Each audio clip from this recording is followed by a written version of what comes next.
अच्छा बताओ, जड़त्व किसको कहते हैं? जड़त्व क्या होता है? जड़त्व के कितने नियम हैं?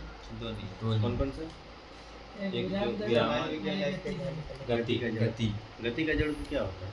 जो वस्तु गति में रहता है उसे गति का जड़त्व, जो विराम में रहता है उसे विराम का जड़त्व। तो जड़त्व का क्या होता है फॉर्मूला? मतलब लॉ ऑफ इनर्शिया। हाँ, उसका क्या होता है सूत्र? I बराबर mr square. M R square. और इनर्शिया को किससे नोट करते हैं? आई से। संकेत I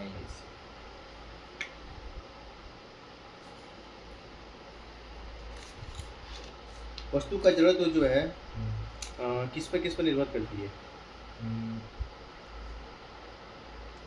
मास पे। मास पे। और जो फॉर्मूला होता है आई इक्वल टू क्या होता है? त्वरण पे। एम रेडी त्रिज्या पे करती है और मास पे मास करती है, दोनों चीज पे करती है। अच्छा, त्वरण क्या है? मतलब द्रव्यमान अपने का एक मात्रक है, ठीक है। अच्छा, जो गति का जो पहला नियम है, ठीक है, गति का जो नियम है न्यूटन ने बनाया था, वो कौन सा बुक में प्रकाशित किया था? प्रिंसिपिया। प्रिंसिपिया। और कब किया था प्रकाशन? 1687। न्यूटन का जो पहला नियम है उसको और दो नाम, किस नाम से जाना जाता है? गैलीलियो का नियम, गैलीलियो। अरस्तु का नियम। हाँ? अच्छा, गैलीलियो का नियम। गैलीलियो अरस्तु भी स्टेटमेंट दिया था, लेकिन स्टेटमेंट उसका फॉल्स हो गया। किस नाम, किस कौन और दो नाम से जाना जाता है? कौन कौन सा नाम से जाना जाता है? एक गैलीलियो एक हो गया, गैलीलियो और एक को न्यूटन का पहला नियम। जड़त्व का जड़त्व का नियम। नियम। सोच के तो नहीं बोल रहे, आराम कुछ भी से। बोल रहे हैं।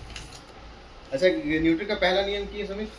न्यूटन का पहला जब नियम। तो वस्तु विराम है उसमें तब तक गति जब तक तो बाहरी को ये रटा हुआ है, कुछ ऐसे बोलो जो जैसे एग्जांपल बता। जब जैसे हम बस में बैठे अचानक ब्रेक मारेगा तो अचानक जो आगे हम लोग आगे कैसे आ गए अचानक? ब्रेक मारेगा तो हम लोग आगे नहीं झुकते तो कैसे हम आ लोग गए? स्थिर है ना, बस चल गति कर रहा है हाँ, फर्स्ट बताओ। में। बाहरी। सही बोला।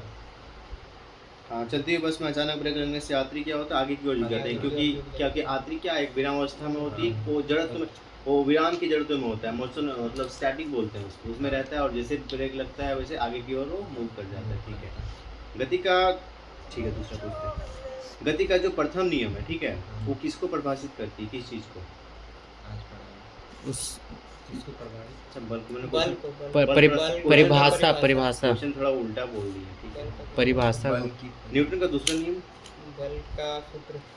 दूसरा नियम क्या ये वाला भैया समझाइए अच्छा से, हमको भी समझ में नहीं आया। फॉर्मूला याद है लेकिन ये होता जैसे- क्या इससे है? अच्छा परिभाषा नहीं समझ में आ रहा है। न्यूटन का जो दूसरा नियम है वो क्या है? जैसे कि एक कोई ऑब्जेक्ट है, उस ऑब्जेक्ट में हम जैसे फोर्स लगा रहे हैं तो उसका एक्सेलरेशन, वजन अगर ज़्यादा होगा फोर्स तो उससे एक्सेलरेशन बढ़ जाता है। हाँ,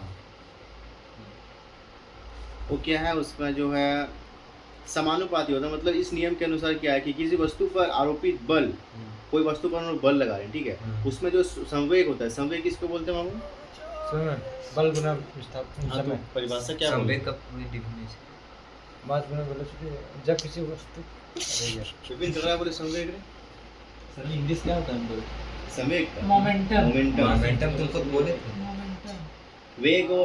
वेग और मास का जो परिवर्तन, मतलब जो गुणनफल होता है उसको बोलते हैं संवेग, है ना।